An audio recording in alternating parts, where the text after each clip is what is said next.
listening to Nerd vs. World.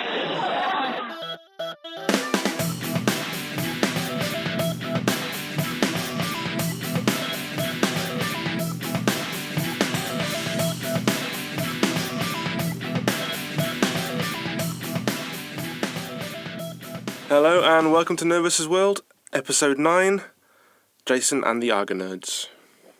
I'm Brendan. I'm Spindles. And I'm Cody. Cody is filling in for AD today, who couldn't make it. Because he's being filled in or something. Yeah. No, he's busy at work, bless him. He couldn't get some time off this week, so unfortunately we've had to record without AD this week, but we'll be ably assisted by Cody instead. Yes. So thank you for coming along, sir. No worries. I'm sure that 80 could probably crack some kind of innuendo about filling him in. Anything. But, No, AD can have an innuendo about anything. Yes. This has been proven on many, many occasions. Yeah.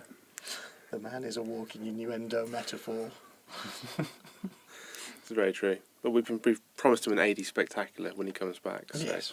We're not quite sure what an AD spectacular is, but we'll find out, I guess. Yeah. I'm not going to be here for that. Okay, have fun, guys.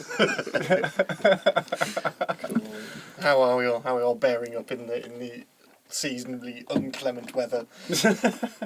I've been in the studio most of the day, so air conditioning. Yeah, we got out to Blenheim Palace at the weekend for the medieval day, so we saw jousting and falconry and stuff. That was fairly good fun, apart from the fact that I got turned into Lobster Boy once again, because I spent more than half an hour in the sunshine. Won't fool me. Yeah, you are a goth. Indeed. Well, see, I've got a line from where my bandana was. Yeah. Bad line of sunburn, so I now have to wear my bandana all the time.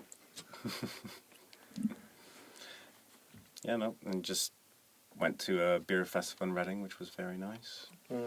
Had a few very nice Belgian beers that were about 8%. We didn't have enough time to make that in the end because we were going to come down on the Saturday, but couldn't make it in the end. Oh, you had better weekends than I did. I worked. I spent all day yesterday doing uni work. If that's Okay. any recompense, I started at like about 12:30 yesterday and finished at something like 3 o'clock this morning. Well, I was in the studios. I was on shift yesterday as well. So. Did you have many people in on the bank holiday? Yeah, we had a few. A few students in. But they got a deadline coming up soon, so Right, fair enough. they're starting to panic. Bless them. Indeed. That's all good. Silly deadlines. I've got another one to be in next week as well, but it's the AI module next week, so I love working on the AI modules. Do that in your sleep, can't you? Sorry? You can do that one in your sleep, surely. Yeah, it's quite actually. Yeah, today just for fun I wrote a web service to interface with mine, so yeah. I like the way you prefix that with "just for fun." It was just for fun. Like, hey, I know, let's give it another way of sending commands to it. So, let's do it as a web service. I still haven't met your AI. Indeed, you will. You'll get to meet That's Brad amazing. eventually.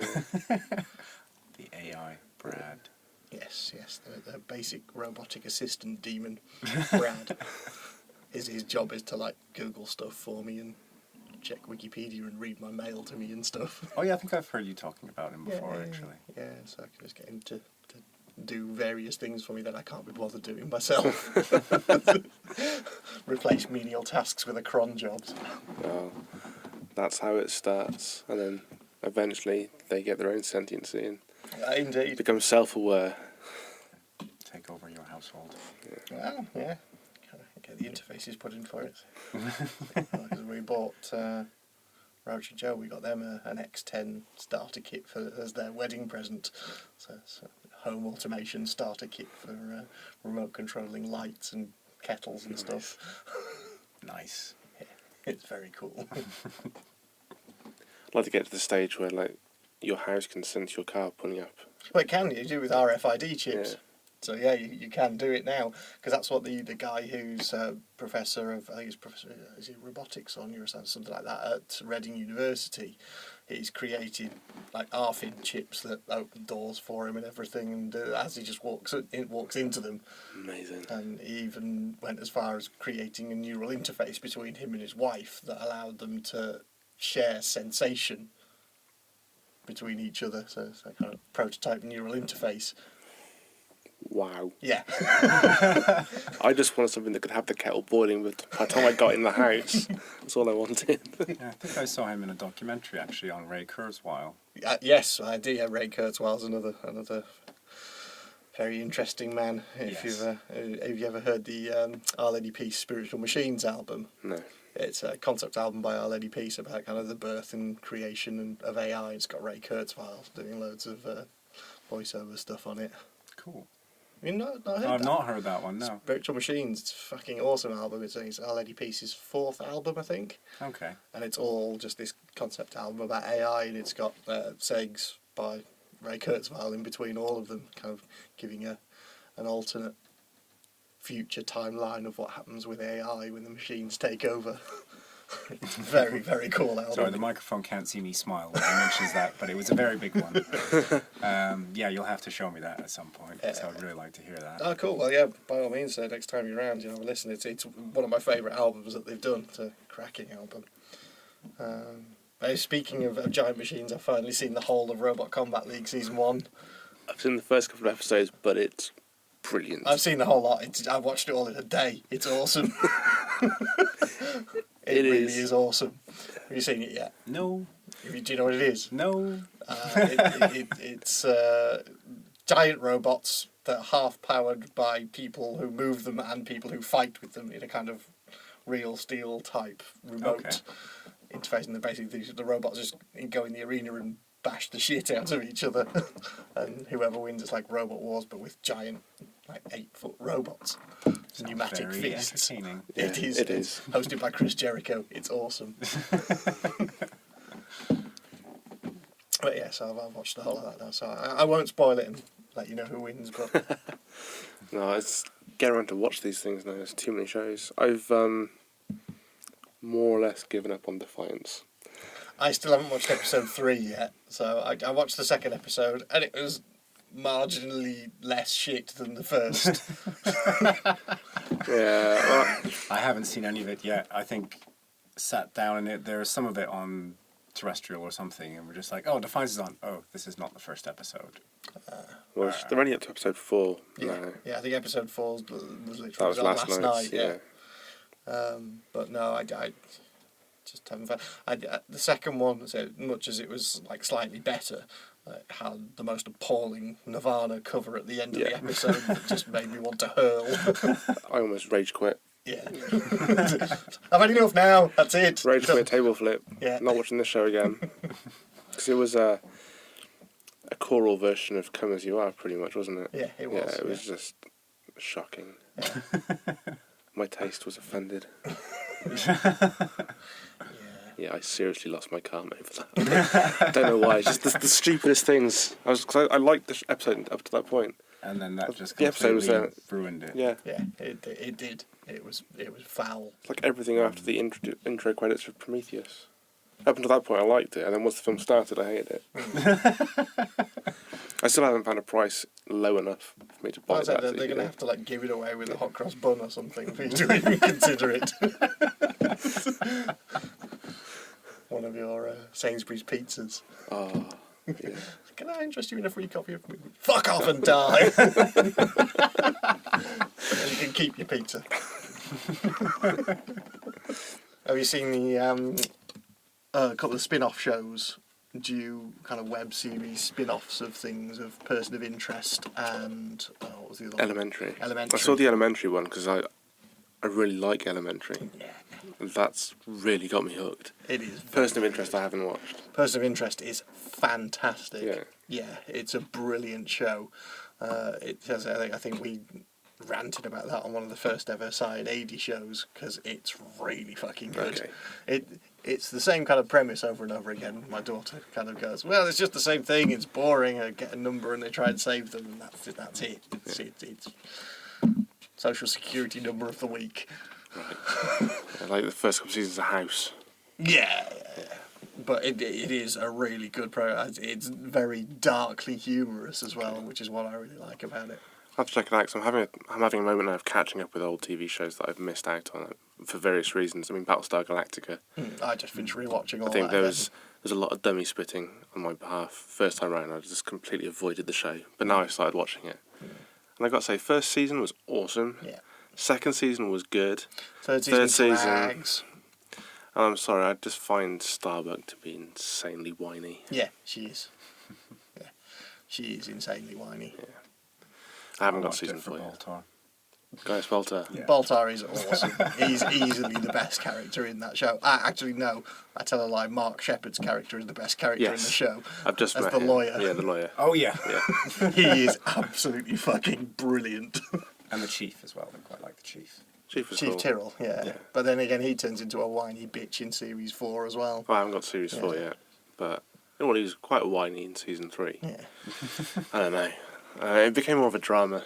And more of a soap opera. Season 3 just got far too horribly political for my liking. I'm trying to think, because when was Season 3? When would that have been out? Was that 07? It was 2003 the mini-series started. So, it would have been 2006, Season 3. Okay. I'm trying to think if that collided with the writer's strike. That was 2008. 2007 was the writer's strike. So, I think that was I think it was the writer's strike that ended up killing Caprica, and that was after BSG had finished. Because Caprica got shafted by the network by showing a pilot like the week after Season 4 of Battlestar Galactica finished. They showed the pilot of Caprica, then waited a year to show the next episode. Right. Then they showed like 5 episodes, then waited 6 months to show the final 5 episodes. So there was like 10 episodes in Season 1. It took them nearly 2 years to show it. Jesus. By which point the audience had all given up and fucked off home. Yeah. So, okay, I'll have to catch up with a person of interest. It's really, guys, it's the main characters that make it, really. It's the guy who played Ben in Lost, Michael Emerson, and Jim Caviezel. Cool. As the kind of ex-CIA guy. They're very, very funny as a duo. I'll have to check it out because he was awesome as Ben in Lost. Yes, Ben Linus. He was one of again the best one of the best characters characters, in Lost. Yeah. Have you seen? Sorry, speaking of Abrams, that Simon Pegg's been interviewing everybody about Star Wars. Sorry. I saw a snippet of a J.J. Abrams and Simon Pegg conversation. Because they're doing a special show before Into Darkness is released, aren't they? Yeah. So it's clips from that. But no, I haven't seen anything else. Yeah, well, he also did one with Carrie Fisher, and basically said to Carrie Fisher that as a teenager, before he went to sleep every night, he kissed a picture of Princess Leia. It's like a way to creep someone out in an interview. I used to kiss a photo of you every night before I went to bed. Nice to meet you. So that was deeply amusing. Because that's out this week, isn't it? Yeah, it's out Thursday. Yeah. Star Trek Into Darkness. I'm probably going to go to see the midnight previews of that again. Yeah, again, I'll be leaving it a couple of days cause I'm off to Brighton on Friday, so I'm not going to get to see it until next week anyway, I don't think. Just off to see Professor Elemental again. Awesome. And Get to do an intro for us. I will if I can catch it, because he's got 2 shows. He's got a show on the Friday and on the Saturday, so if I can get time to speak to him, I will, because we were going to try and organise a podcast, but he's a bit too busy panicking about his show, so it's a new show for him. Oh, cool. But been in touch with Robert Rankin and Reagan, and they've said that if they're free, they'll give us an interview. Awesome. Awesome. We've just got to send them a message on Thursday and say, yep, we'll be down tomorrow, and see if we can make that happen. That'd be ace. Be very nice, because you've seen that the Sci-Fi Weekender have released its first round of guests. Yep, and he's on the Robert Rankin's on the list. Rankin's on there. We've and got Odo. René Auberjonois. Odo and Neelix, they're both Neelix, over there. Yeah, so they're going down a Star Trek route this year, which is good. I reckon Chase has gone back to the States and gone, you know what, this is a really, this con's a really, really good con. You should definitely go out there. And Manu Interreme, who basically spent the entire weekend off his face, really enjoying it. Yeah. Looking for Wi-Fi. The hunt for the Wi-Fi. Yeah. So, yes, I think you're probably right. She's gone back and gone, this convention's really good. Well, she's over here quite a lot anyway, recording the Big Finish books, so... Yeah. But I hope she comes back. That'd be awesome. Indeed. Because they've got Blake Seven covered as well, haven't they? Yeah, they've got one guy in from the original Blake Seven. And they've got Doctor Who. They've got the guy. Yeah, the guy who was the blue guy who got done in by the Headless Monks. Because he was in Harry Potter as well. Wasn't he? Yes. He was the ghost? Yeah, one of the ghosts. One of the ghosts. The friar. Yeah. It doesn't really... I'm not really fussed if I miss his Q&A, if I'm honest. Well, indeed. We'll have to see who but else. I want to go see Odo. Definitely, yeah. Odo and Neelix. I can imagine that being an interesting comedy panel if they do that together. Yeah. Because the amount of stuff that Rene Auberjonois has done is just insane. Because he's done tons of voiceovers and stuff as well. We're going through the list. It's like he's done voices in like The Little Mermaid and stuff that you just never think he was in. He was in The Little Mermaid? I believe he was the chef at the end of The Little Mermaid. Was in the one that tries to kill Sebastian. Actually, yeah, I can hear that. Yes. Yeah. Oh, mental. I always remember him from this TV program in the States called Soap. I think it was called Soap. I've seen that. It was basically a parody of like stuff like Dynasty and Dallas and stuff like that. So it was a piss take of soaps. Yeah. Okay. And it was really funny, and I really enjoyed him in it.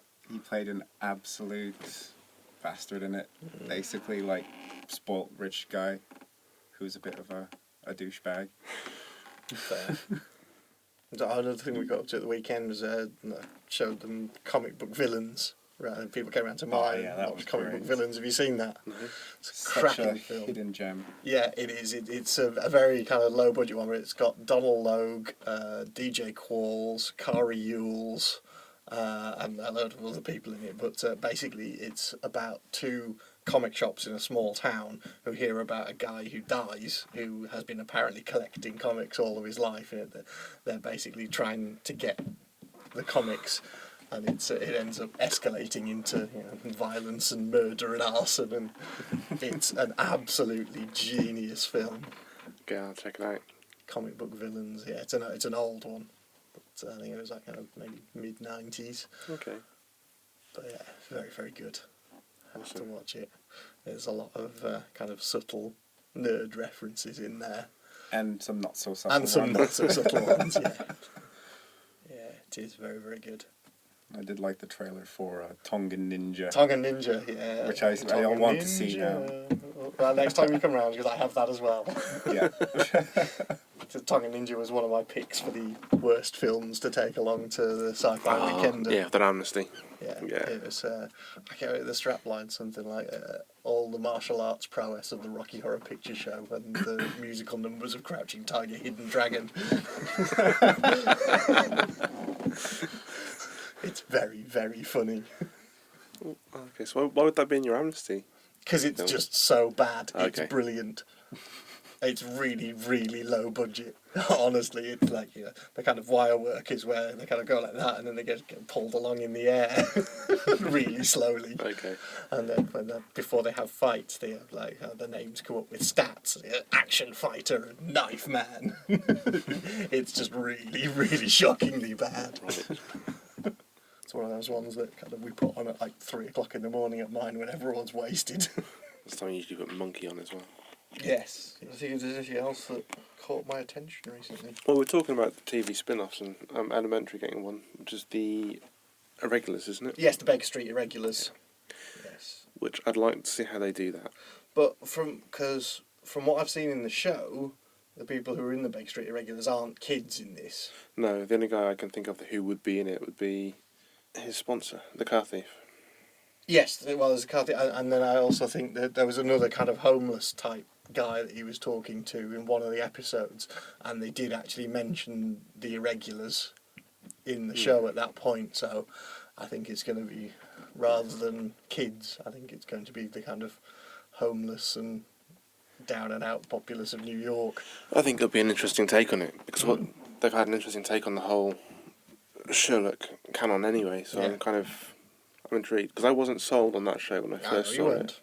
I talked you into watching it. Yeah, I watched the pilot and I wasn't overly sold on it. And then I just persevered and watched a few more, and then I just watched like 15 episodes in a couple of days. Have you seen Back the to one back. where Vinnie Jones comes back? Yeah. Yeah, you've seen that one. Cool. That's the latest one. Yeah. Yeah, that was very cool.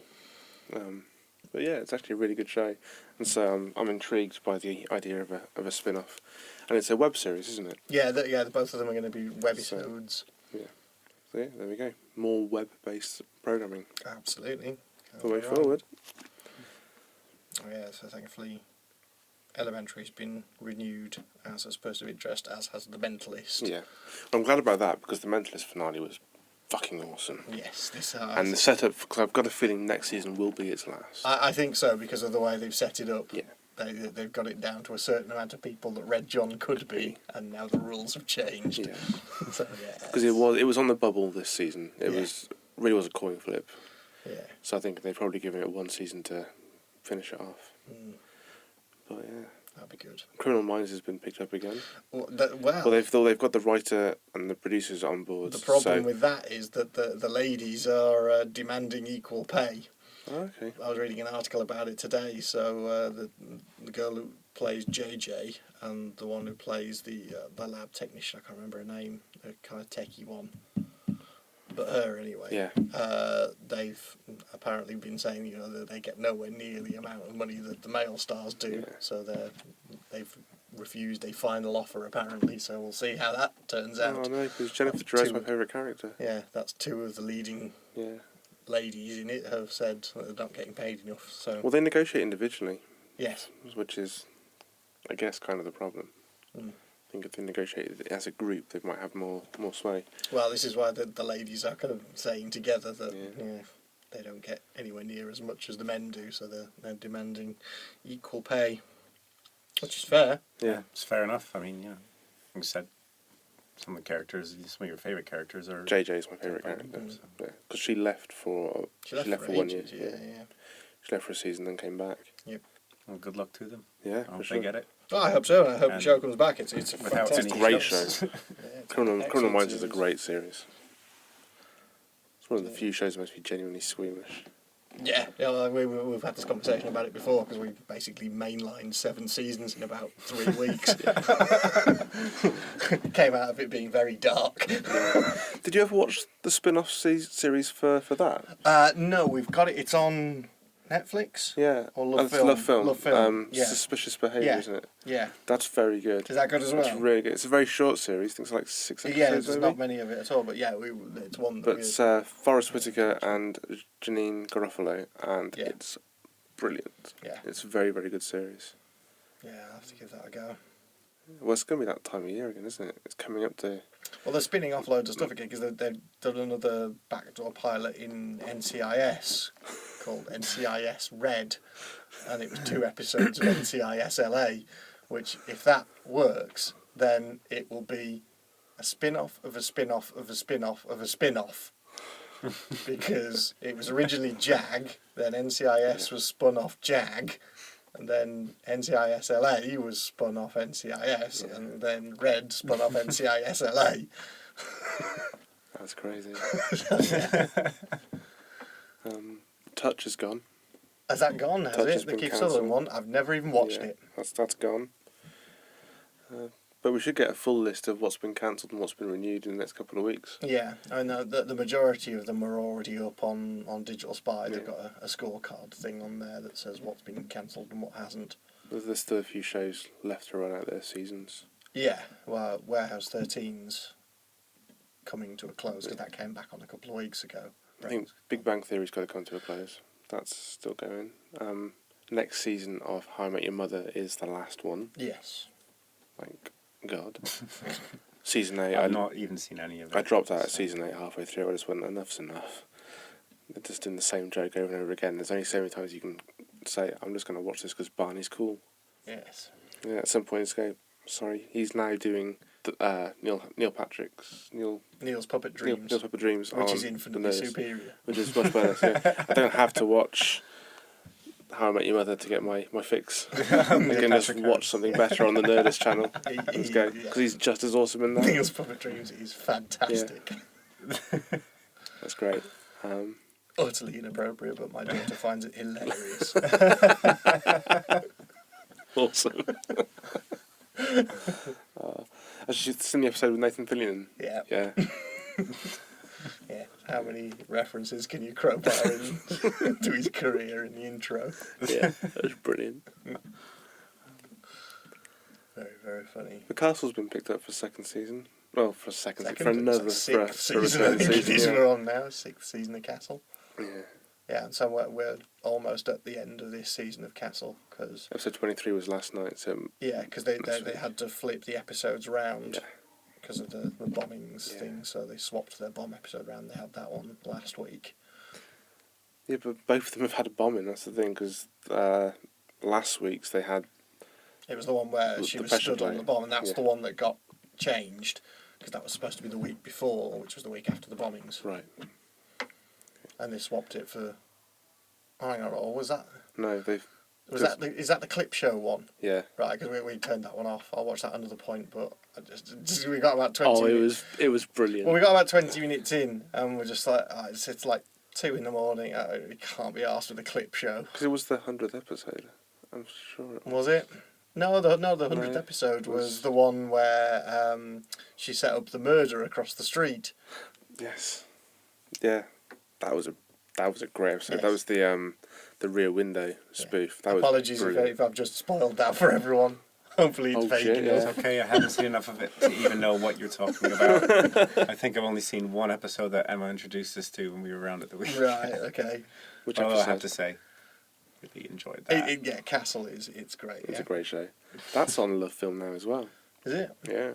Really going to have to start bugging Hannah to switch over to the online Love Film rather than the DVDs. Love Film on Film Netflix is genius. The problem I had with Love Film initially was that its on-demand service was nowhere near as good as Netflix. It wasn't, but it really is now. It's picked up immensely, because I was going to cancel my Love Film account, but I kept it just to review Zombieland for the show. Yeah. And when I saw that they had like all of Buffy, all of Angel, all of Battlestar Galactica, all of Warehouse 13. Yeah, they've got a lot of box sets of really good shows on there now. All of the West Wing. Watch online. Yeah, all 7 seasons of the West Wing. Yeah, they've got 7 seasons of Criminal Minds on there. So yeah, it's another one I haven't seen. Love Film it's very, very worth it now, because we were about to quit as well. And then the guy discovered Battlestar Galactica was on there and was like, I'll watch that. And then the guy looked and went, and there's that, and there's that. And oh my God! As well, because Netflix is going to the license on their programs is going to run out, I think, at the end of May. So a massive chunk of the Netflix catalogue is going to disappear already. Yeah, I think it's the same with Love Film as well. There's a few titles which I know, if you're watching it on a laptop, it will say available until a certain date. And it'll go, but that's because their licenses will run out. Yeah, but I mean, they're getting start watching some of the stuff on there pretty quickly. Well, they're getting some really good films on there now, really quickly. Like Paranorman's on there already, which has only just come out on DVD. I haven't watched that, and that's hilarious. Right, I need to watch that one. That's a very fun, very fun film. Is that on Love Film or Netflix? That's Netflix. Okay. Paranorman. Because I've just noticed today that they've got a lot of Disney licenses now. Yes, yeah. So they're doing like a lot of Disney films, which is quite a coup for them, really, especially if Disney now has the rights to Star Wars. Yes. Which segues us nicely into the games licenses on Star Wars. The negotiations with EA have come good. Yeah, I think it's 2 of the EA studios are going to be picking up games on it, which is fairly cool. And I know BioWare as well. Yeah. So it's keeping fingers crossed Indeed. for KOTOR 3. So it looks like we're going to get some interesting Star Wars games out of this. Once the Old Republic 3, and I'll be happy. They can do whatever they want with anything else, as long as they have that game. The only thing I'm dubious about is the inevitable Star Wars Sims. Oh, I would like to think that... Sith. I'd like to think maybe EA have learnt their lesson from forcing online play and the DRM crash they've had with the new SimCity. Well, possibly, but I mean they've pissed loads of people off. Actually, my wife and daughter are livid because they're stopping doing Sim Social now on Facebook, and Emma has spent months and months on that game. She's hooked on Candy Crush right now, isn't she? Yeah. Same here. So you're cursing about chocolates and... Yeah. Yeah.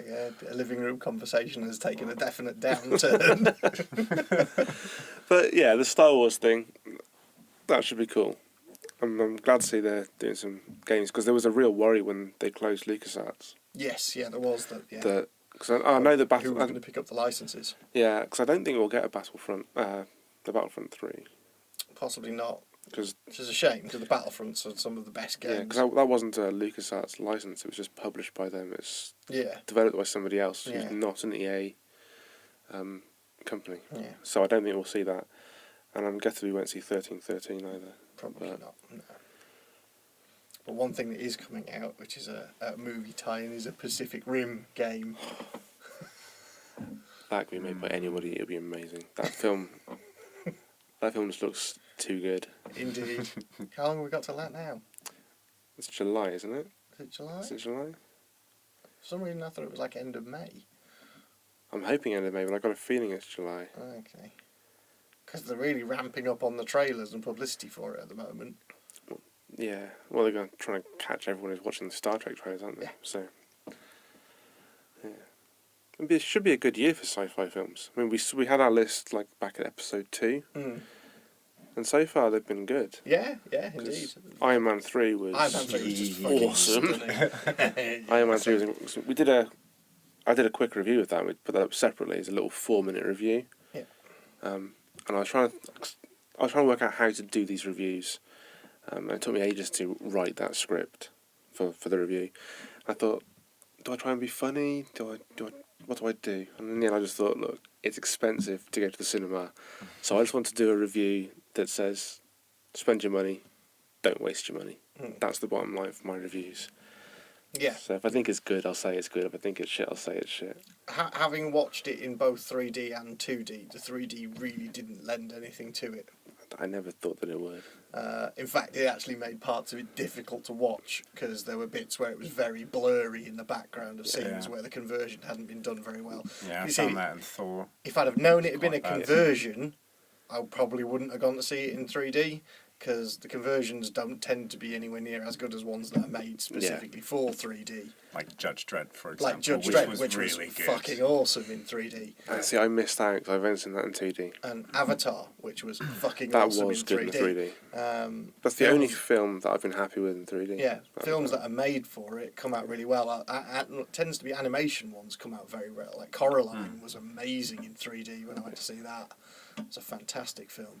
I've been to see a few of the Pixar ones in 3D, and those were really, really good. Yeah, because that you can do very, very well in like CG environments. But a lot of the ones that are shot on film and then done as a conversion don't tend to come off very well. No.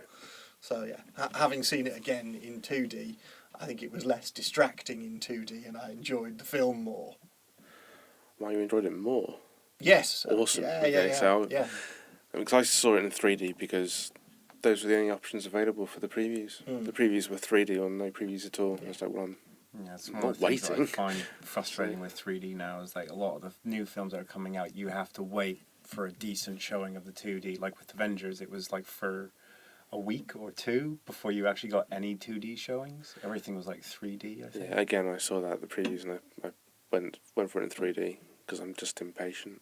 I'd waited long enough for the Avengers film. We all had to. Yeah, well, so it came down to choices. I can wait till it's like in 2D or at a decent time, or I can go see it in 3D. I'm just going to go see it. Yeah. And hence they made buckets and buckets of money. Yeah. Well, Iron Man 3's broken records, isn't it? Yes. I mean, it's like the second highest opening weekend. Yeah, but since the Avengers, there were issues with it though, and that was in terms of its American release. I don't know entirely what the deal was, but I think it was something to do with Disney demanding a higher percentage of the box office take from the cinemas, which is why we got it like a full 2 weeks before America did. I don't know. And a lot of that, it seemed to be down to a deal that Disney were trying to cut with the studios to get more of the box office take. Oh man, I don't know how much more they can take. It was a problematic because the deal has got to be sick anyway. They've got to be saying that they need to get 9% of the opening weekend. Well, I think. I don't think it was anywhere near that amount. It was something like 65% was the split that they were going for. Right, because that's what the cinemas don't make money from the ticket sales, not on blockbusters, God, because no. because they don't own they're renting the prints. Yeah. This was started by Spielberg. He was the first person to start this way of pricing it, and it was the Jurassic Park release, where the studio turned around and said, "We will take 90% of your opening box office." And if the cinema said no, they didn't get Jurassic Park. And if you didn't have Jurassic Park at that opening weekend, you did no business. So they were strong-armed into it.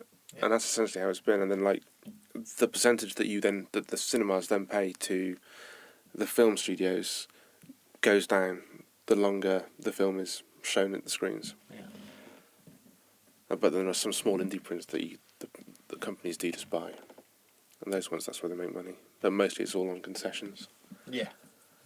But I bought one ticket, one popcorn, one drink, Iron Man 3, and it was over 20 quid. And I was like, Yeah. yeah, fuck. Indeed. It's it got me to the point where I'm considering doing the unlimited deal at Cineworld now. Yeah. Because it's like $14.50 a month to go and see as much as you like. Man, it's worth the drive from here to Didcot to go and see that. Isn't it? Yeah, it really is, because I can watch I can just spend a day watching films on my day off. Absolutely. Yeah. That's what I did this time around. I managed to catch up with Senna and Seeking a Friend for the End of the World on Love Film. So yeah, I can happily sit in the cinema and watch films all day. Yeah, so that's not a bad deal at all. Especially for that price. Well, indeed. It does come with restrictions that you can't go and see something on like a Friday night if it's first weekend of release and stuff. That's fair enough. But, so we went to see Iron Man at like 3 o'clock on the Saturday afternoon and it was empty. And then we went again on the Wednesday when it was Orange Wednesdays and it was rammed. Yeah. So it depends when you go, really, I guess. Yeah, I used to hate Orange Wednesdays. When I was working at the cinema, that was the shift we hated more than the weekend. There were some films where you'd hate the weekend as well. I mean, like Harry Potter, that was busy no matter what day of the week it was. But Orange Wednesday, because you just got everybody in. It's a great promotion, though. It is good, but like all of them, it's a loss leader, so, and they just aim to make it all up on the snacks. Yeah, pretty much. I think there was a case, it was last year or the year before, like this guy in the States actually suing the cinema for ejecting him because he brought his own popcorn, and he actually won the case. Okay. Yeah, I'm not sure the specifics of it exactly, because it was quite a while ago that I read this article, but yeah, his question was just like, I know how much this popcorn costs, I know how much you're charging in there, what is your justification for charging me this much for something so cheap? And he won effectively. Fair enough. Which is a good point, I think. It's just how much you paid for your drinks and popcorn and whatever. Well, that's why when I do a movie review, it's just going to be a case of, it's going to be a lot of money. Is it worth spending 20 quid on? Yeah. Fair. I mean, if you want a funny review, I just don't bother with funny snacks or reviews. drinks or anything when I go to the cinema. I just don't bother. I just go to watch the film. I have to have I snacks. stuff myself stupid on pick and mix. I have to have snacks. Can't do it. I could probably do without the drink, because I always get the single combo, so I get like the popcorn and drink deal. But I only ever start drinking the drink like 10 minutes before the film finishes. Emma just gets kids packs. Yeah? She gets the kids box of popcorn, a drink and a snack. Nice. For like £2 something. 2 kids packs. I definitely only count one child. I would get popcorn, but they don't do buttery popcorn over here. No, it's true. No. They're just like... It's all pre-prepared, sweet or salt. Yeah. I detest popcorn anyway, so it's fine. I fucking love it. Love popcorn. Pick and mix for me, sir. And ice cream. Have to get a sundae. Get a 3 scoop. Get a 3 scoop Ben sundae. and Jerry's like shakes that they do at the View Cinemas. Oh, I don't really. Yeah, it's Ben and Jerry's now, isn't it? Yeah. Yeah, it used to be Baskin Robbins. Oh right. Yeah. But yeah, they now do like these Ben and Jerry's like little milkshakes there, and you can get it with like pretty much any flavour that they have there. And some of them are quite tasty. Yeah, I once went on a course. But way expensive. I went on a course where we were taught how to scoop ice cream. and how to make Sundays properly. Ridiculous. Absolutely ridiculous. See, now, why don't more cinemas sell beer? Well, the View here does. The View Does in it? Oxford does. Yeah, they do beer and wine. Yeah. Because certainly the Cineworld doesn't. So I certainly enjoyed a beer when I sat down to watch Judge Dredd. It's got to be just like, yes. It's got to be a licensing issue. Possibly, because I went to the Phoenix for some late night showings of stuff there. We went to see a midnight showing of Barbarella, which was awesome. Excellent. And just sat in having beers while watching that, and that's great. Just doesn't seem that most places do that. No. But if they do, and it's just I'm going to the wrong cinemas, then obviously that's my bad. Well, I can't speak for the View in Worcester where I used to work. When I worked there, we didn't. I don't know. There were plans that it would happen, but I don't know if it has. But the View in Oxford definitely does. You can get beer there. I remember going to the cinema back in Whitehead when everybody was smoking and drinking beer in cinemas. That's what the usherettes used to be there for. They weren't there they were there to sell you drinks and stuff during the break, but they were mostly there as fire wardens. Yeah. Because you could smoke inside, and if celluloid goes up, celluloid goes up. So, yeah. As we saw in Inglourious Bastards. Yes. I'm thinking of an episode of Criminal Minds as well, where that happened too. Should we take a break for music there then? Sure, yeah, we'll take a break. I don't know what the tune is this week, so you're on intro duty. This week's music is brought to us from Oxford band STEM. The track is called Bridges and Tunnels. It's off their new EP. These guys will be supporting A Funeral for a Friend on their rescheduled dates in July. I'll put all details in the blog description, so check it out, and we will see you on the other side.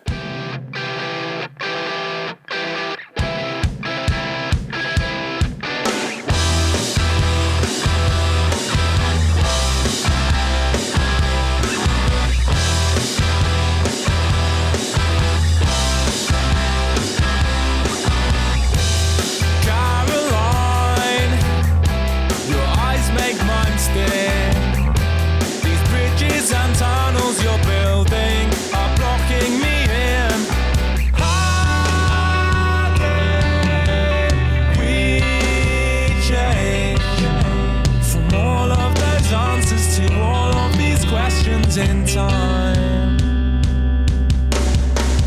I don't know what I found in you, but I'm sure it's the last thing I'll need to find. I'm just a coward who's scared of what the consequences will be. I blow my own head off to glide across the mountain tops with you. Something I've never done before, something I'll never do again.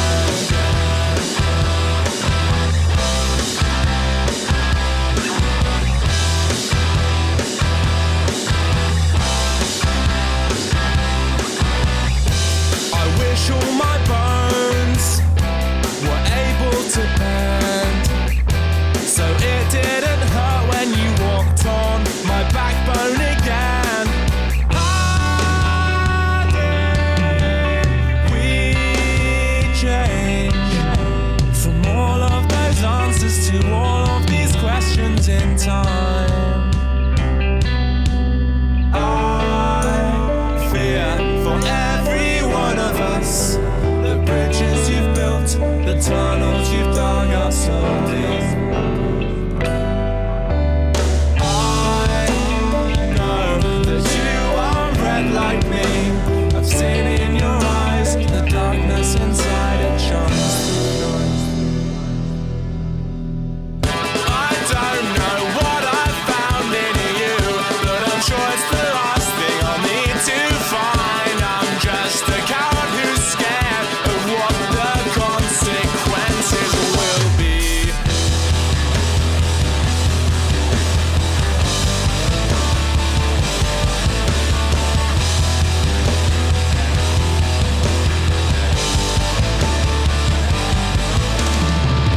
I blow my own head off to glide across the mountain tops with you. Something I've never done before, something I'll never do again.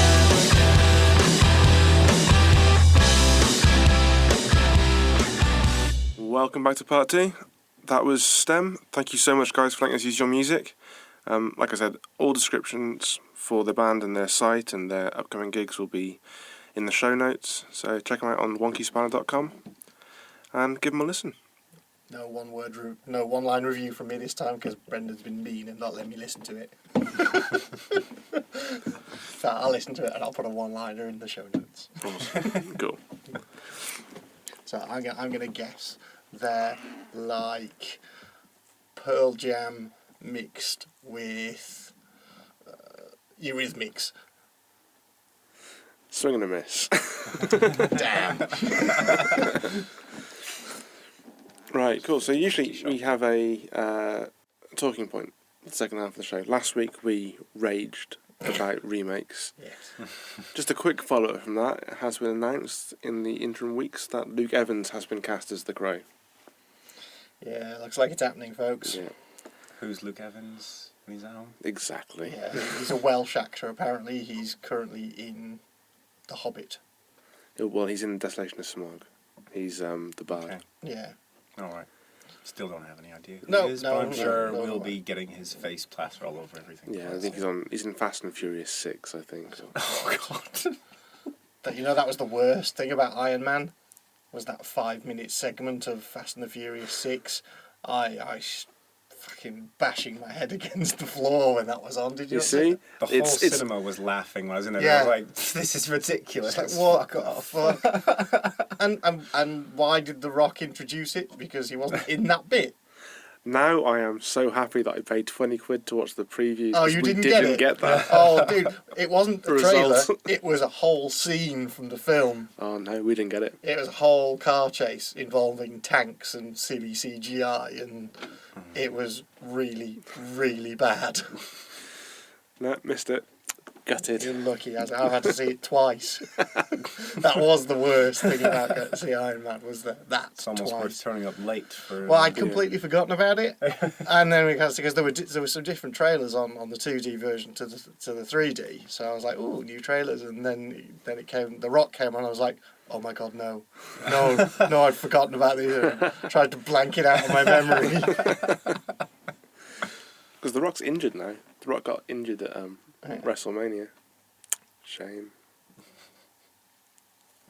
I'm still bitter. I'm still bitter that he robbed CM Punk's title at the Royal Rumble. Essentially, that's what it is. But yeah, They're already advertising WrestleMania 30. yeah. Well, they only really have 3 big events. Well, the WrestleMania, Rumble, And SummerSlam. SummerSlam. Yeah. Those are the 3 big marquee events, really. Mm. Because they're trying to get The Rock back for SummerSlam, I think, to do Rock versus Brock Lesnar. Because Brock's on a 2-year contract, limited appearance, 2-year contract with WWE now. I'm still astounded they brought Brock Lesnar back after one of the most dull WrestleMania matches I've ever seen. Is that versus Goldberg? Yeah. Yeah.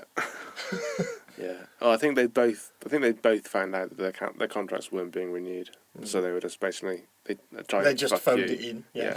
and it was fucking awful. Because they didn't even sell the Stone Cold Stunners that No. Stone Cold gave to both of them. Indeed. So yeah, no, it was pretty shocking. But Brock's had some good matches. Didn't he go off to do American football? No, he wants to do UFC. UFC? He wants to be an MMA champion. Good Yeah. luck to him. Oh, he's come back from He's that. back now. Oh, right. Yeah. Yeah, because he'd done it.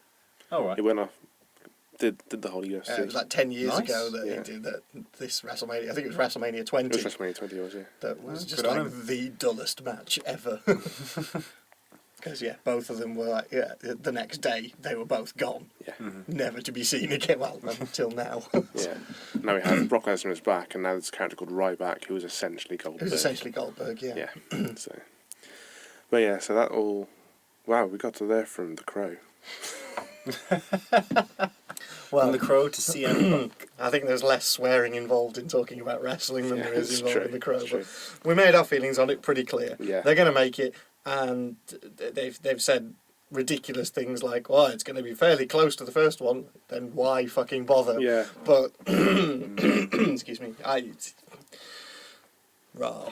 The thing that's to get me is that some sites... because there's an awful lot of geek news sites, and they tend to just sort of like pick up whatever IO9 says, rephrase it, and then post it as theirs. But one site in particular kicked up a massive stink about Weird Science being remade, and I was like, go you guys, Absolutely. yeah, so with you on this. And then they were like, ooh, Alexander Skarsgård to be cast as the Crow, ooh, looking forward to this remake. In a, like, within the space of a week, they'd gone from saying Weird Science is bad, no remake please, the original was too good, remake shouldn't not be done, there are some films that are just sacrosanct, and then like by the end of the week they're kind of, ooh, Eric from Team True Eric. Blood, Yeah. ooh, Team Eric, It's Team Eric. That's all it is. for this much anticipated remake of The Crow, and I'm thinking, much anticipated by who? By people who've been dropped repeatedly on their heads, who haven't got a clue. People that haven't seen the last couple atrocities. Yeah. Oh, I haven't. I've refused to watch any of them. Yeah, well, yeah. Since the second one, I haven't. I've not But I seen mean, that. like the one with Edward Furlong is just like it's a no-go territory for me. Isn't that really. Christina Ricci in that one as well? No, it's Tara Reid. Is it Tara Reid? Yeah. Okay. Oh, God, we were talking about that the other day. Christina Ricci has had the good sense to not go near a No, Crow film. she's in one of those. It might be Wicked Prayer that she's in, or something like that. I'm pretty Really? sure. I'm pretty sure she's in one of them. Oh, I take it all back. I'm pretty sure she is. I might be wrong, but I'm fairly sure that she's in one of them. I think it might be Wicked Oh, Prayer. how could you do that? Adam's Family and Casper the Friendly Ghost. Great films. So yeah, Stick to those. Tara Reid came up in conversation the other day when we were talking about films that should never have been made, and Alone in the Dark got mentioned. I was on a bit of an Uwe Boll rant again, and yeah, we were talking about Alone in the Dark. Like possibly one of the worst pieces of casting in history is to put Tara Reid in as an intelligent scientist. Like, the suspension of disbelief only goes so far. The monsters, fine. Tara Reid as Doctor, no. You lost me. No, we're not buying it. Speaking of films, have you put your 5 films into the list online? Did you do that, Cody? No, I've not. Okay, well then we need There we 5 go. films from you, sir. 5 films. Okay, for- so this is we're compiling the NerdVsWorld list of films you need to see. So we want from you, off the top of your head, 5 films that you think everybody should watch. Okay. The Fall, which was a recent one that I saw that was fantastic. Okay, don't That's know that one. Viggo Mortensen. Viggo Mortensen? No, not with Oh, that's The him. Road, sorry. No, The Fall is basically the concept of it is that there is this little girl who is staying in a hospital after like breaking her arm out in the field or something. She was like, her family is a family of laborers, and she kind of befriends like this kind of Hollywood stuntman who starts like kind of telling her like these amazing stories that are almost Princess Bride-esque. Okay. Kind of like her imagination of the story that he's telling her, and she's fantastic in it. The child is really one of the most realistic portrayals of a child I've ever seen in a film, and kind of that childlike logic and the way that she keeps interrupting the story and going, no, that's stupid, why would you do that? And then you go, okay, and then like kind of resets the scene and everything changes, and it's Which just, is very Princess Princess Bride. Bride, yeah, it's very fantastic. Okay, cool. I really, really Good highly pick. recommend that one. Okay, The Fall. Right. That was the easy one. Then I have to Yeah, go for that's another one. 4. 4 more to go. Hmm? 4 more to go. Yeah. Oh. Don't worry about dead air too much because we'll cut it down. If Okay. it takes a while to finish. Any? I don't know. Does it have to be like a more new one or No, just it can be of just all in time? your opinion, films that you think everybody should watch. Dead Man with Johnny Depp. It's got a fantastic cast in it. It's also got like Iggy Pop. It's got Like, you have fantastic cast and Iggy and Pop. Iggy Pop. Well, it's just peppered with like cameos from lots of different actors that you will recognize from many different corners. It's a very nice cult film. The musical score is done by Neil Young. Okay. It's all in black and white, and the basic premise of it is Johnny Depp plays an accountant from Cleveland who, like, it's set in like kind of the Old West, who goes all the way out to like the absolute end of the line. Like, this is like the frontier of frontier towns. This is the end of the line. This is the end of civilization for like this job at this accountancy firm. It takes him about 2 months to get there. By the time he gets there, the position has been filled, and he spent all his money getting there. I've heard of this film, yes. And then, like, with his last bit of money, goes to the saloon, spends his last bit of money on alcohol, and, like, through a bizarre twist of fate, ends up becoming an outlaw, and finds that he's actually quite good at it. And it's just tremendously funny and quirky, and he kind of gets taken in by this First Nations, like, guide, like, it's kind of like an outcast from his people, just kind of takes him under his wing, because as it turns out, Johnny Depp's character's name is William Blake. This guy is actually a fan of the writer William Blake, and, like, gets it into his head that he's like, William Blake, come back. So, right, I have to help you, William Blake, and this really bizarre relationship comes out of that. That sounds awesome. It does sound really really good. is. Cool. Okay. That's 2. Yeah, that's 2. Naked Lunch, if anyone hasn't Naked seen Lunch, that. Yeah. Very is- surreal film. I love bizarre, surreal films. Cockroach typewriters are a standout moment in that one. Well, it's just, I think I was flipping through it one late night, like flipping through the channels late one night, and it was on. And I'm just like, oh, it's Peter Weller, it's RoboCop, and it's what's his face from Sequest and Jaws and everything like that. And they're having this discussion, and then suddenly cracks himself open and like somebody else steps out, and it's like all these weird mutants turn around and go, Benway, like this was like completely expected. It's like, what the hell is this? Nice. And instantly fell in love with it. I just like, I have to search this out. Cool. And it was just, wonderful stream of consciousness film. I cannot believe that it got made. I love that it got made. And anybody who likes to be weirded out, creeped out, or just go, what the hell just happened? This is a film for you. Awesome. So that's 3. 2 more.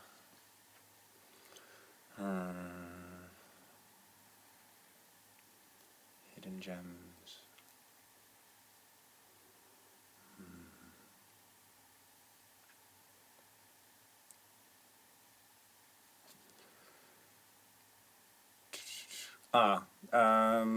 Japanese film called Zippang. I don't know if you remember Videosyncratic when it was about in Cali Oxford. Road, Yeah, they did some wonderful cult cinema, and this was a very interesting one. And it's a very bizarre one in its own right, but in that Japanese kind of bizarre, like mashing everything into it. And it's the tale of kind of like Japanese samurai ninja scroll type stuff mixed with like Aztec gold and everything like this, like mishmashing mythologies and stuff like that. Okay. And it just features all kind of craziness, like a samurai that has like 12 different swords and has like a caddy that like kind of chucks out his sword for like special situations, like is one where you can attach a staff to it and use it as like a halberd kind of thing, or another one that like shoots a little dagger out the end, or like his double-handed sword and stuff like that. It's just like, right, my number 3, please, let's go. And he fights like musketeers and all kinds of crazy shit happens. But the best thing is the Bat Ninja.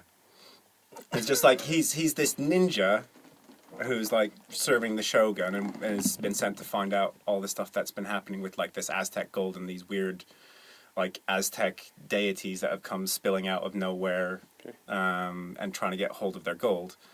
And he just has like some of the most bizarre contraptions. Like he has a camera, which he then like puts like the little microfilm into a ninja star, winds it up, and it goes flying off back to the shogun. It's just like, what the hell?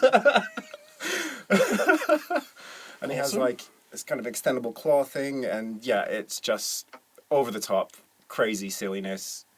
Some really dodgy special effects as well, like ninja stars on wires, and a really horrible animatronic baby elephant that like tags around with like this samurai and all of his friends, and it's just really, really weird. This sounds brilliant. It is all kinds of crazy.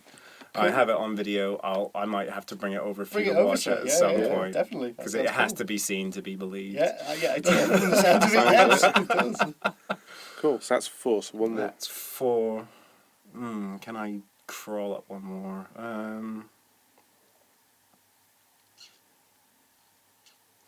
Give 'em Hell Malone. I don't know if anybody is aware of this one. Who was the guy that starred in like the Punisher? Tom Jane. Tom Jane. Yeah, it's got him. It's like kind of a film noir story, with starring Tom Jane as like kind of the gumshoe character. And yeah, it's kind of like a bit like Sin City kind of stuff with like kind of over the top characters a little bit, but it's so it flows really, really nicely. Like the whole story flows really nicely. There's lots of action in it, and the story's all right. And bizarrely enough, one of the characters, I don't think I'm spoiling it too much, is very much like kind of the Joker in The Dark Knight. Okay. The ironic thing is that it came out before The Dark Knight. So I'm not sure if David Goyer had a hand in writing it or something. I don't know. Okay. But basically the characters are very similar to the point where he will be telling, you know how I got these scars? Because he's got like these burn marks on his face. So just like what? Okay. It's kind of very surreal, interesting. but apart from that, it's really lots of action, lots of gore, lots of jokes. It's really funny, and yeah, it's just a lot of fun. Wow. Okay. Good Interesting choice. list. Not a lot yeah. of people know about it. No. No, I'm going to watch all of them. I mean, I've seen Naked Lunch. I've Haven't seen seen Naked but, Lunch. That's the wonderful. other 4 I'm going to have to watch now. Awesome. I think that's the most stumped we've been on films so far in the list. Awesome. Good choices. Thank you. We'll have to. Well, I say good choices now. I haven't seen them yet. Apart from Naked Lunch, but I think they're good choices. yeah. Yeah, they were Well, I'm excellent sure they choices. are. We'll give them a try. Yeah. Cool. Okay, which brings us to more questions. Because rather than a talking point for this week, I have been sent some questions from a friend of mine from the Geek and Sundry forums. She has a little web show on YouTube which has just celebrated its anniversary. And so she's sent some questions to see if we'd answer them for her. Okay. So let's see how we get on. Cool. Right, interview questions. Introduce yourself a little. Right, well, Haven't we done that? we've done that. So we can go to the next question. What's your favourite fandom? Well, I know mine straight off. That's Firefly. The Firefly. Yeah. Yeah. I But- think it would be. Spindles? I don't know. Probably Doctor Who, I would say, is my biggest. Certainly at the moment, because over the last couple of years, I've done my journey of Doctor Who from the very beginning, and that was an interesting journey to watch all of those, including all of the kind of the lost episodes. The reconstructions of those was very interesting to watch.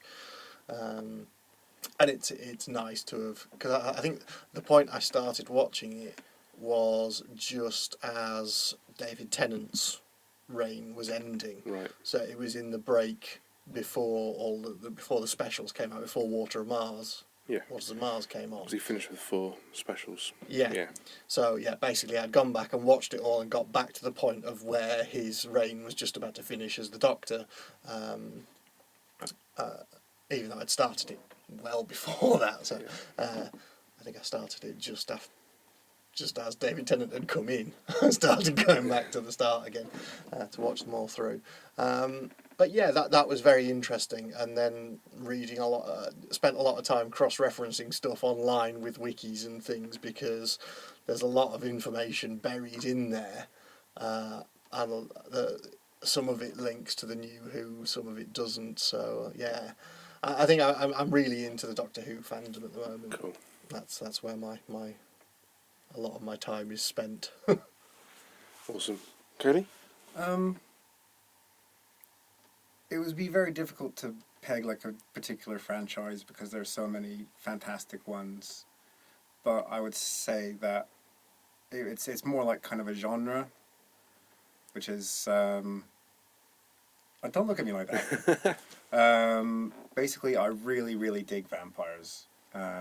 And before anybody gets into saying about Twilight or anything like that, I wasn't a big fan. It's fun to say, if we even had an inkling of that, you would be booted out of Yeah, the studio. exactly. So I just thought I would mention that straight off the bat. But yeah, basically I just love vampires.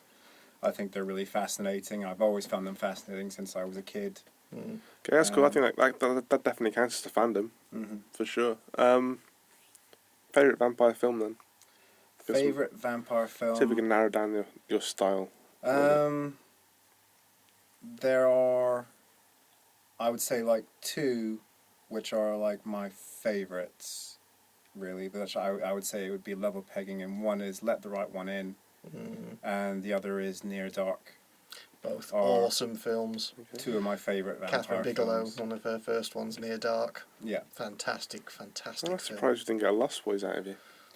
I really liked Lost Boys growing up. From the sounds of it, you even- like the much darker ones, though. I Lost do Boys like might be a the bit much too darker. camp Yeah. if you compare them to Near Dark. Yeah, And I mean, there is, like, you know, space in my heart for even, like, some campy vampire ones. There's a really good German one I saw recently called We Are the Night. Okay. yeah, That was a big surprise for me. I was like, oh, what the hell is this? I'll go on, and gave it a try, and it was really, really good. Did you watch Night Watch? yeah, Night The Watch Russian is a good film. one. Yeah, I wouldn't really class that as a vampire It's film not as really a such. vampire film. It's kind of a yeah, weird Russian folk tale yeah. kind of thing. Okay, interesting. I would have called that a vampire film. Well, it's got people drinking blood in it, but I wouldn't necessarily call them vampires. I don't think. But then I haven't read the books. Okay. But I've heard the books are much better than the films. Well, there was 2 films, because Fox Searchlight did Night Watch in Russian with subtitles, and then they saw that was a success, and I think Fox, is the major company, picked it up and did a reissue, which wasn't quite as Well, good. no, because they did Night Watch and Day Watch, both of which were the original Russian, and then Fox was supposed to be doing the third one, which was Dusk Watch, and that has never emerged out of development hell, because that was going to be produced and done in English and shot in America, because there were a trilogy of books. So I got my wires crossed there, so yeah. Yeah, but they're both very good films.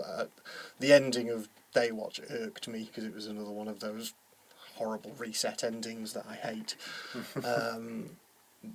But that's no real spoilers there. But fuck it, the movie's been out for years. If you haven't seen it by now, you're probably not going to.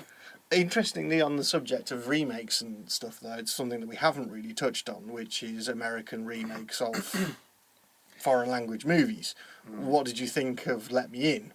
I haven't seen it. I don't see a point of bothering with it. I usually don't bother with American remakes now, because if I enjoyed the original, I don't think that somebody's really going to add something to it. See, I have seen it, and it is actually very good. Chloe Moretz is very, very good in it. So, yeah, it is very dark and does follow the original quite well.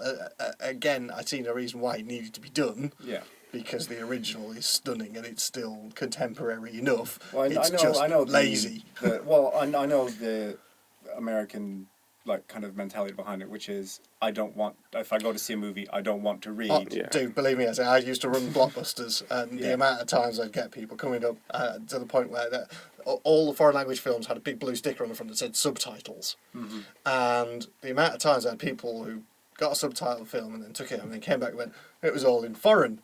I said subtitles. I thought that was like for deaf people. No, that's closed captioning. No.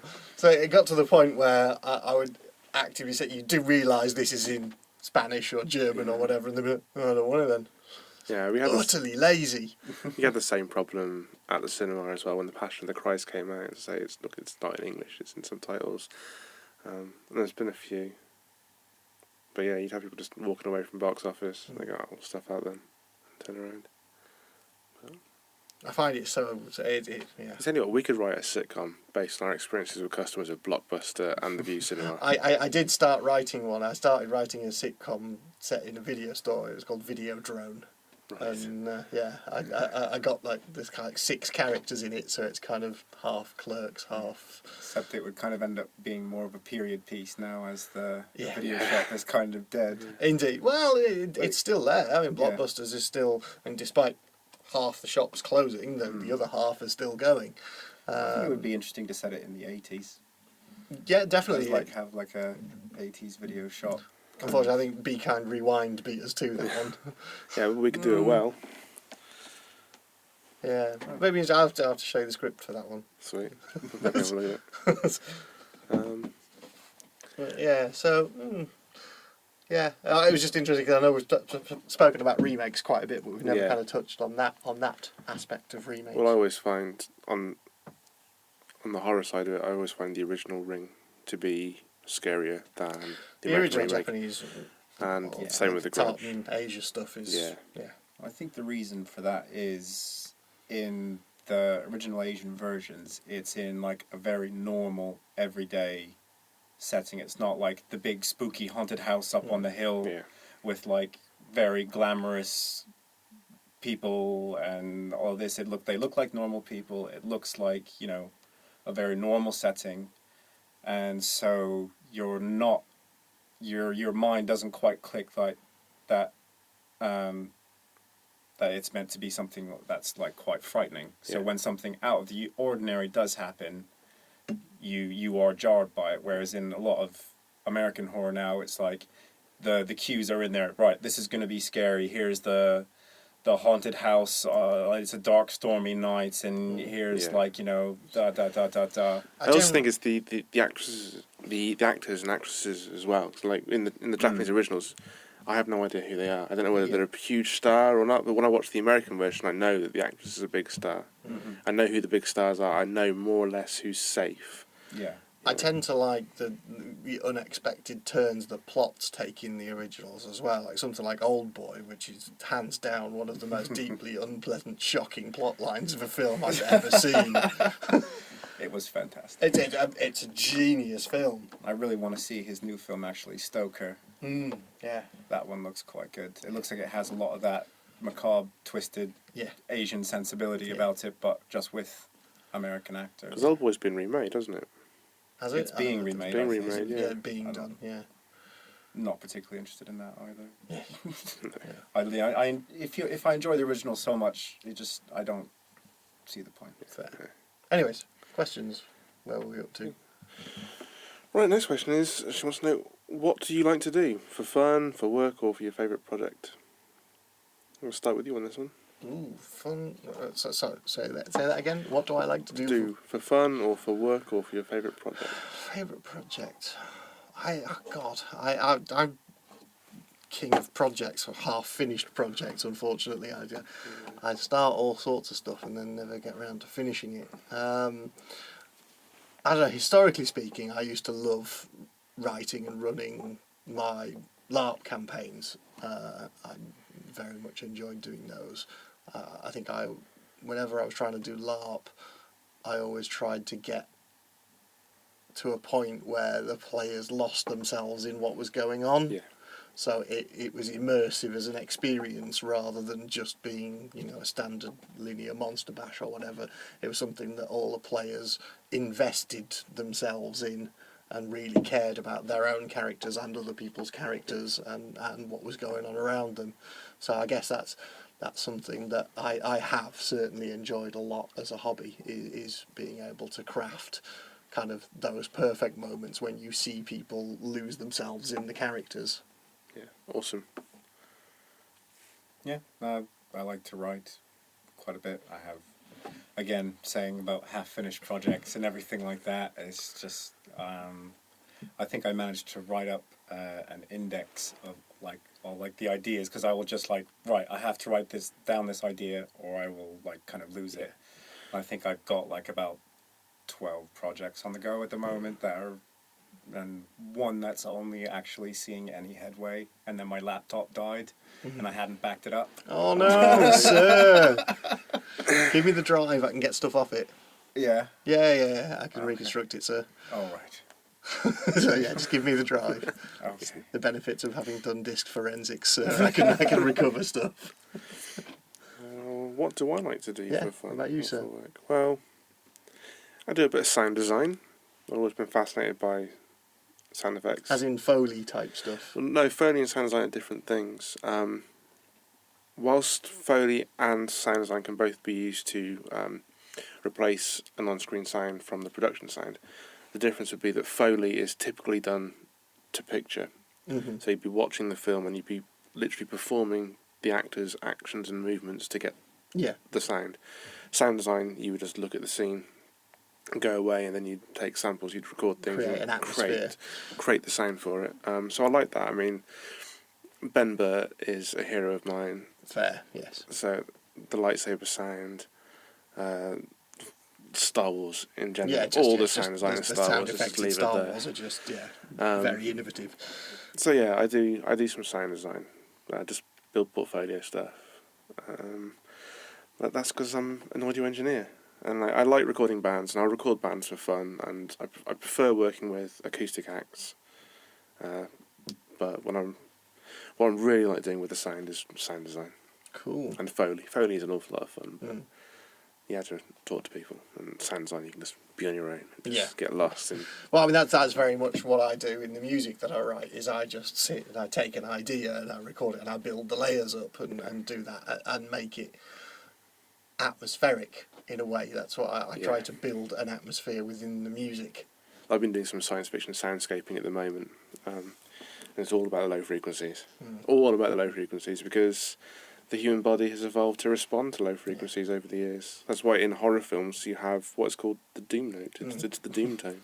Is that the note that makes you poo yourself? No, that's the brown note. The brown note. No, essentially, over years of evolution, we've associated low frequencies with oncoming danger, whether it be a volcano or earthquake or an avalanche or a stampede. Which is why you get that kind of hum of the engines as things are coming towards you. Yeah. And it triggers the fight or flight response. It's why bass music is so good for getting people dancing, because it just triggers that response. But it's cool. It's cool playing with that. It's cool fucking around with the physiological effects of music as well. Yeah. So yes, that's what I like to do for fun, is make sounds. Awesome. Yeah. I'm sure Adi could insert another joke about that there. It's enough that you sat and sniggered in the appropriate place. That was for you, Adi. Okay, so I think this next question relates to the podcast, I think. So it's what inspired you to start the thing that you're doing, podcast, vlog, business, etc. Yeah. So it's the podcast. This is definitely one about this. I mean, I think we've covered this before, really, in that it gave us a sounding board for getting stuff off our chest that was fucking pissing us off. That was going about that we didn't have any other platform of doing. I mean, certainly for me, I think because I'd listened to a lot of other podcasts, and it seemed from listening to those, they all sounded very much like a night in my front room. Because we had that the other night when we sat and watched Amazing Spider-Man the other night for the first time, and some of it was better, some of it was worse. It redressed some balances, like having the cartridges of webbing rather than silly things coming out of his wrists, but then just utterly appalling interactions between Peter Parker and Gwen Stacy were just So yeah, and that was just a night of us just kind of sat tearing a movie a new arsehole. And that's fun. I think that should be one episode. A future episode of this podcast should be we should watch a film and then rip it apart. Record a commentary track. Yeah, for a Have you film. ever heard of Riff Tracks? No. They're a bunch of guys who do that. It's basically the guys from Mystery Science Theater 3000. All right. They now do mainstream releases, and they've done some really hilarious ones. Like the one for 300 was so funny. Like bits where he goes, "This is Sparta." They go into like this 5-minute thing about ways that he could use that. So just like, and then he's fixing a car and he goes, "This is a spark plug." Or he turns to his son and goes, gives him his cereal and he says, "This is Sports of a carefully balanced breakfast. Yeah, so that's what I enjoyed about the podcast, is the way that people were just riffing off each other and just and taking the piss, and I thought that was great, and that's why I got AD, because me and AD have been doing that for years as a double act. So I thought, well, why not? But we think we're funny, so let's just put it out there and see if the rest of the world agrees. I think I moved to the podcast, to this format, because I'm more comfortable with this format. The video format was out of my hands mostly because it was somebody else filming and editing and the time constraints. And I think we've said before on the show that by the time the video was online, it was no longer relevant to what I was talking about. Whereas this, I can just sit back, I don't have to focus so hard on breathing in, I don't have to worry about how I look. I can filming you from the wrong side. Yeah. I don't even have to wear trousers if I don't want to. I choose to for the sake of everybody else in the room. But if I wanted to, I wouldn't have to. But yeah, it was essentially a sounding board. It was just to get things off my chest. I mean, the topic of remakes was last week. We talked about it, and that's where NerdVsWorld started. It was a table flip rage quit response to things that were happening. It chilled out quite a lot, and I became much more involved in championing causes that I thought needed to be championed. I think we blacked out NerdVsWorld in the Soper protests, and like anything that I think is cool. Any person who I see using the internet to do cool things, I love. Yeah, it's just like, it's awesome, and it's a community that I want to be part of. And through the Sounddesign, I will, and through this, I will. I mean, there was a lot of sites doing news, but it's often recycled. What I think makes this different and makes this show different is that we have an opinion, and we discuss opinion rather than just stating the fact of what's been stated many, many times before. Yeah, so that's why I do this. It's just to get a bit of rage out every now and again. Absolutely. Because if you don't do it every now and again, it just bottles up, and that's how you get ulcers. Right. What are or were some of the biggest challenges when you started? Oh, well, that's easy. The biggest challenge was the fear of failure. For me. Yeah, for me it was, especially on the videos. The biggest challenge was staying calm enough and not worrying about failing. And just doing it. Because I'd wanted to do it like 6 months before I actually shot the first one. It was a 6-month process of getting up the confidence to get in front of the camera and do something. That was the big thing for me. I think the biggest thing for us when we started doing the podcast was just getting the content, really, and deciding on what we were actually going to talk about and do in the show, because neither me nor AD had any problem sticking ourselves in front of a microphone and talking bullshit for an hour, especially when you add alcohol into the equation. So we had no problem actually doing that, but I don't even think there was any fear of failure involved, because none of us particularly cared if anybody listened to it or not. It was just fun. It's just you guys doing what you were already doing anyway, and just recording it. Yeah, we just put a mic there. So, I guess the fear was that people wouldn't find that particularly interesting. And that would be a value judgment on me that. Yeah, I think that's more with the fear of failure. It comes into that I'm not as interesting as I think I am.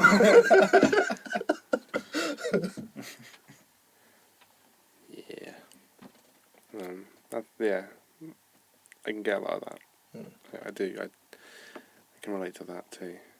So yeah, I guess that was the biggest thing for me, and then it was just the time to edit it all and put it all together, given all the other constraints, and that's kind of eventually why it fell apart from my perspective of doing those, because the ensemble clusterfuck of a podcast that we recorded just never came together, and I did see as a failure on my part of not being able to cut that together.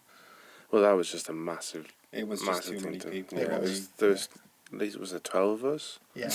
12 of us. And one mic. Yeah, one mic, and most people hammered. Yeah. And that I saw as a failure on my part of not being able to deliver a show out of that. And that really knocked me. Oh man. But we've come back. We come back Yeah, from it. I'm glad you're still doing it.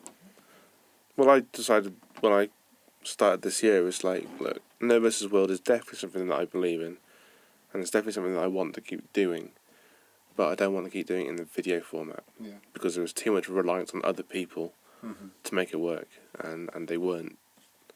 It just wasn't working that way. So that's why I got in touch with Si and Adi, because I had a blast on that podcast. It was quite fun. I enjoyed doing it. It's just that there wasn't a usable show out of it at the end, which was a shame.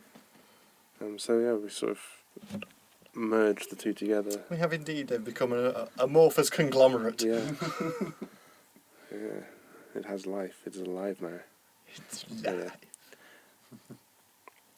Cool, right. And the last question we got here is, have we figured out how to fix our challenges, and what have we learned since we started doing these shows? I think we've learned not to worry so much. Yeah. And I think we do a kind of bare amount of preparation for it in terms of, we'll scour over some articles on Digital Spy, scroll down a load of things that we want to talk about, generally ignore them and just go wherever the conversation goes. Occasionally it's really easy. I mean, last week's was really easy to do, because we could have raged for hours last week. And sometimes there's dead weeks where you're trying to find stories. But then, more often than not, whatever we come into the studio with to record, we hardly use any of it. We just talk. And I think that was good. But yeah, I think the biggest thing for me, the biggest thing I've learned is to stop worrying so much. Just to talk. Just to chill and enjoy it, yeah. And, when we go back over it, if something doesn't work, fuck it, we'll cut it out. Yeah. You've not really lost anything other than a couple of seconds of breathing. Yeah. And to realise that you can't do it all yourself. You do have to have people around you that you can absolutely. trust and work with too, and that's worked well. And I think we've worked very well on it in terms of how, we've recorded, you've edited together, I get it, we tag it, we put it online, I've created the kind of distribution infrastructure for it and put it out. So it's cool to be able to use all our different skills in terms of producing these. Definitely. And to be fair, this is the podcast is only the start. I mean, we've had tons of ideas of stuff to do that we want to go on and do. Now it's just it's about kicking my own arse and making sure they happen. Well, we do some filming as well. Well, yeah, indeed. As I said, there's the filming, and then we've been writing some stuff which I need to finish writing and then hand over to you, and I've been recording some music that I need to finish and hand over to you. But I think now that we've got this one thing that we are always doing, that gives a base to work from, because we've started doing more. We've started doing the reviews, and they've gone out, and we've done extra blog posts, and other people have come back, like Ferg's come back and started blogging again on Monkey Spanner. And which is cool. Yeah, indeed. So it's a platform upon which we can build other stuff. And it might take a long time because we're all fucking busy people. But my ardent wish is that we do produce more stuff and just put it out in the world and give stuff back, because I mean I've spent years consuming and critiquing and wondering and being awed over other people's stuff, and I'd like to put my own stuff out and get some genuine feedback from people. Yeah, I think my advice to anybody listening who's thinking of doing their own podcast or their own video channel is just do it. Yeah. I mean that's the big thing I've taken from this, is just do it. You have nothing to lose. Absolutely. There isn't anything to lose. I mean, you have to be careful in terms of if you're putting music on your show. Yeah. That's one thing to be wary of, because you can't just use stuff without asking people and getting permission, because you will very quickly run into problems. Yeah. Just do it. Yeah. Thank you, Kiri, for those questions. I will put your YouTube channel and all links to your stuff in the show notes. And we hope they answered your questions. And we've got a question for you as well in response, Kiri. Give us a quick video with your 5 films Yeah, we for need the your Nerd 5 versus films. World film list. You're now part of the show. Indeed, yeah. You've got to do them, so normal rules apply, but you're going to get a chance to script them beforehand, which is lucky you. We all had to do it off the top of our heads. But try and do it as quick as you can. 5 films you think everybody needs to see. Excellent. And we will link that in the next episode or whenever you get it done. Yep. That's all cool. Indeed. Excellent. Yeah, it's 10:10. I think that's a good place to end it. Indeed. Is there anything we haven't covered? I'm trying to think of anything we Briefly at haven't the end. covered. Did we explain why the episode is called what it is? We didn't. No. Then that's Okay. a somber note to go out on. Yeah. It's Jason and the Argonerds, because just an hour or so before we went into the studio to record, sad news that Ray Harryhausen had passed away hit the air. So yeah, the title is a tribute to one of his most epic pieces of work. Indeed. He was a pioneer in terms of special effects. So the stuff he achieved with the tools at his disposal was truly, truly phenomenal. And without the work of him and other people like him, we just wouldn't have a lot of the effects and stuff we have today. The stuff he did with those skeletons. Yeah, I always remember that. Always. And I always see his influence in other films growing up. Tim Burton took a great influence from him. And the scene in Beetlejuice where the statues are reanimated is very Harryhausen. And in fact, in The Corpse Bride, the piano in The Corpse Bride is called the Harryhausen, as a very definite doff of the hat to the great man. So yeah, sad news. It's a great loss. And Indeed, you will be missed, sir. so go and do yourself a favour, and this weekend seek out an old video or DVD of some of his greatest films. Yeah. And enjoy some stop motion animation. Then I'll go back. Clash of the Titans, I think, for me. The original Clash of the Titans. Great film. Archimedes. Okay. And on that note, we will say good day and goodbye for this show. I've been Brendan. I've been Spindles. I've been Cody. Nice to meet you, everybody. Sort of, I guess. Thank you for coming on. Indeed, thank you, sir. It's been good to have you on the show. It's been fun. And until next time, take care and be excellent to each other.